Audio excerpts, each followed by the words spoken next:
Audienné le 22 novembre 2025, la Fédération nationale des acheteurs et coopératives d'anacarde a organisé la 5e édition de la Journée des acheteurs d'anacarde.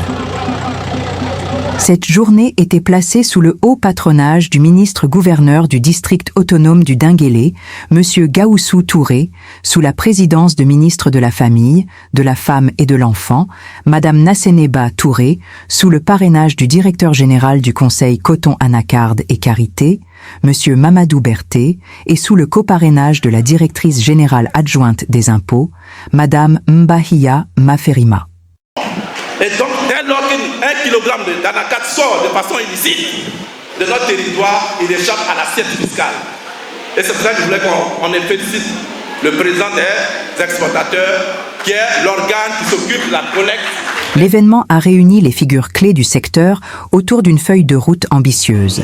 Renforcer la durabilité, la transparence et la compétitivité d'une filière économique vitale pour la Côte d'Ivoire, premier producteur mondial de noix de cajou brutes.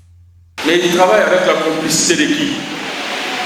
Alors que vous êtes là, vous vous êtes agréé, vous avez mené toute la procédure pour avoir l'agrément, quelqu'un d'autre vient de nulle part. Il n'a aucun document, mais il travaille. Essayez de faire... Les débats, menés avec franchise et pragmatisme, ont couvert l'ensemble de la chaîne de valeur. Les participants ont échangé sur le rôle stratégique des acheteurs dans la fluidité du marché, les enjeux fiscaux et la nécessité d'une transparence accrue, les bonnes pratiques post-récolte pour garantir la qualité, les stratégies concrètes pour freiner la fuite des noix brutes et, surtout, renforcer la transformation locale. La prochaine étape est dédiée à la remise de prix spéciaux de reconnaissance et de remerciement. Voilà, mesdames et messieurs, nous allons... La cérémonie a été l'occasion de saluer l'excellence au sein de la profession. Les meilleurs acheteurs de la campagne passée ont été distingués, reconnaissant ainsi leur contribution à la performance globale du secteur. 3 zones ont également été mises en lumière pour leur progression significative. Le Gontougo, le Poro et Bouna, symbolisant l'essor et la diversification géographique de la production.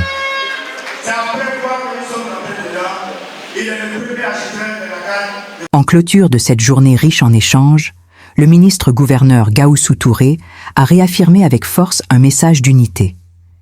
Il a insisté sur la nécessité d'un dialogue permanent et constructif entre tous les maillons de la filière pour s'assurer que les objectifs nationaux de transformation et de compétitivité soient pleinement atteints.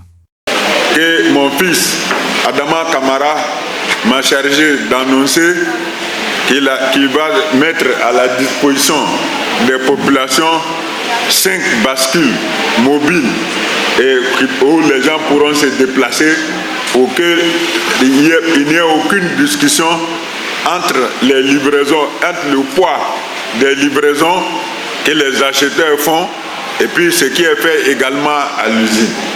Donc il était important que je puisse annoncer ce geste important que ces 10 fils du district fait ce jour. Merci beaucoup. Les acteurs de la filière ont unanimement tenu à exprimer leur profonde gratitude au président de la République, Alassane Ouattara.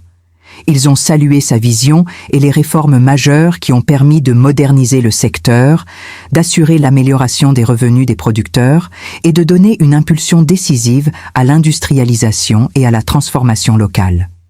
Cette politique agricole cohérente et structurante a été jugée particulièrement favorable à la professionnalisation du secteur.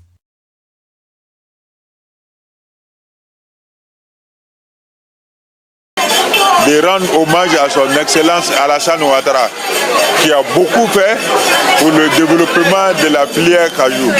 Et il y tient, parce que nous avons passé son message de salutation et d'hommage à l'ensemble des acteurs de la filière cajou.